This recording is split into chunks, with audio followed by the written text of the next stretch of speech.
학습해 나가다 보면 한 달도 안 돼서 이 부정사는 이해하지 못합니다. 그리고 어디서 그걸 확인할 수 있냐면 JS입니다. 오늘은 지난번 영상에서 제가 말씀드린 대로 단어 다음으로 가장 중요한 영어의 영역인 문법에 대해서 잠깐 말씀드릴까 합니다. 일단 문법은 영어의 영작 부분과 독해 부분을 하기 위한 영역입니다. 그런데 이 문법이 문법만을 위한 문법으로 끝나는 교육이 너무 많기 때문에 제가 오늘 이 영상을 올리게 되었습니다. 영어의 문법은 중학교 3학년 때가 되면 중3 교과과정에서 거의 다 한 번씩은 소개가 되어집니다. 그 종류들이 고등학교에 들어가게 되면 심화되는 과정으로 이어지는 것입니다. 새로운 문법은 따로 존재하지 않습니다. 고등학교에서 새로운 문법 내용이 나오는 것은 한두 가지 외에는 거의 없습니다. 이 중요한 문법 교육을 가르치는 선생님들의 자질과 경험이 많은 부분을 차지하는 것입니다. 간혹 외국 유명 대학에서 오랫동안 공부한 대학생들을 말씀선생님으로 모셔서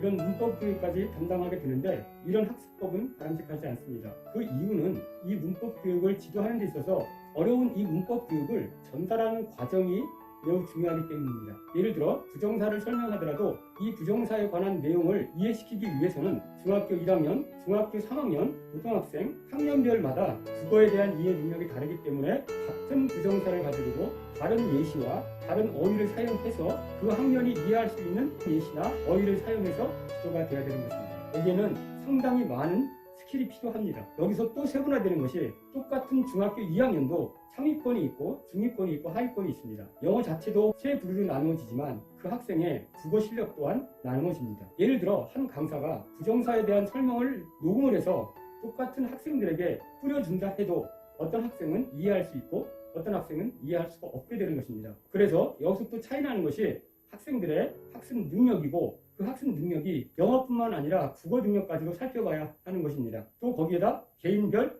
학습에 대한 정도까지도 파악이 된 후에 학생별로, 수준별로, 학년별로 이 세 가지를 다 감안해서 똑같은 문법 사항도 설명이 달라져야 하는 것입니다. 영어를 지도할 때 가장 어려운 부분이 문법입니다. 경험이 많고 늘어나신 선생님들조차도 이것을 이해시키기는 그렇게 쉽지는 않습니다. 그렇기 때문에 가능한 국어 실력까지도 상당한 수준에 계신 영어 선생님들의 지도가 반드시 필요한 것입니다. 제가 지도 현장에서 보면 학생들이 상담을 오게 되면 영어가 왜 힘드냐고 질문을 하면 가장 힘든 것이 문법이라고 합니다. 그런데 아이러니하게도 학원에서 3, 4년 동안 문법책을 3권 내지 4권씩 다 마스터했다고 합니다. 그런데 계속 이것을 왜 어려워하는 것일까요? 여기에는 이유가 있습니다. 명작과 연결되지 않는 단순한 문법에서 문법으로 끝나는 그런 학습만 하기 때문인 것입니다. 쉬운 예를 들어서 어느 한 문법책을 정해서 수업 시간에 그 문법책의 부정사 부분을 학습했다고 합시다. 그러면 부정사의 가장 중요한 패턴, to 플러스 동사 원형 쓰는 방법부터 그리고 부정사의 용법 3가지를 학습하게 됩니다.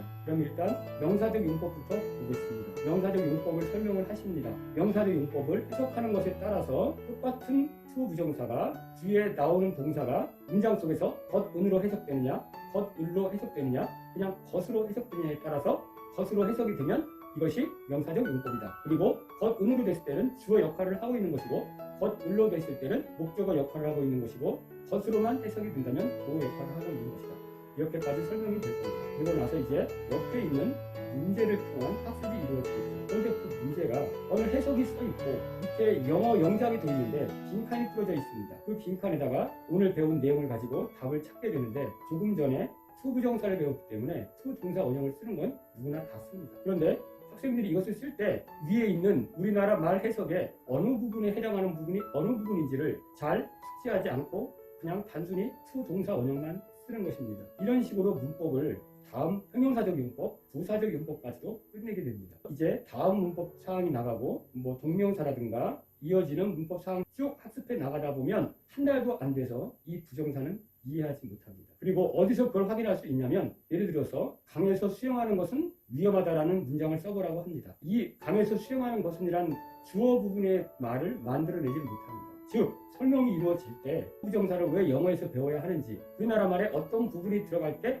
to 동사 원형을 써야 되는지와 연결고리를 지어주지 않았기 때문입니다. 문법을 배우면서 문법 부분에 대한 사항이 반드시 영작으로 이어져야 되는 것입니다. 그런데 영어 문법 책을 봐도 이렇게 되어 있는 책들은 많지 않습니다. 배운 문법 사항을 단순 빈칸 써놓기로만 되어 있는 것이 거의 대부분입니다. 그래서 학생들이 상담을 와서 부정사가 무엇이냐고 물으면 그래도 좀 아는 학생은 to 플러스 동사 원형을 쓰는 거예요까지는 대답을 합니다. 그래도 이런 학생은 공부를 좀 한 학생입니다. 거기서 더 나가지 못합니다. 왜 to 정사를 쓰느냐? 이런 영작을 할 때 우리나라의 이 부분은 어떻게 쓰면 되겠느냐? 이것을 해내지 못하는 것입니다. 이 과정이 반드시 이루어져야 자연스럽게 독해를 할 때도 그 부분에 정확한 해석이 이루어지는 것입니다.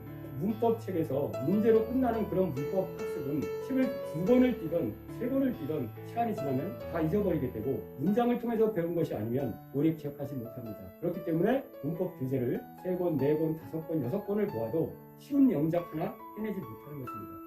혹시 이 영상을 젊으신 강사님 분들이 보신다면 이 부분을 반드시 숙지해 주셔서 문법 교육을 할 때는 오늘 배우고 있는 문법이 이런 말을 쓰기 위한 우리나라의 이런 부분의 영작을 이렇게 쓰기 위해서 부정사가 만들어진 것이고 다른 예시 역시 동사를 바꿔가면서 여기에 해당하는 영작문을 제시를 해주시고 이것을 학생들이 쓸 수 있는지까지도 확인해 주셔야 할 것입니다. 문법은 수능에서도 한 문제밖에 출제가 되지 않습니다. 그래서 학생들이나 부모님들이 이것을 중요하게 생각하지 않으실지 모르지만 그렇지 않습니다. 문법 문제를 맞히기 위한 문제가 아니고 문법을 통해서 그 부분이 왜 생겨났는지 어떤 부분을 쓰기 위해서 이런 문법 사항이 나왔는지를 반드시 개념부터 설명해 주신 후에 문제와 연결하고 그 후에는 반드시 그 문법 사항이 들어간 영작까지도 하는 요령을 가르쳐 주셔야 할 것입니다. 오늘은 문법 교육 왜 그렇게 많이 받아도 아직도 어려운가에 대해서 말씀드렸습니다. 다음번 영상에서는 부모님이 이메일로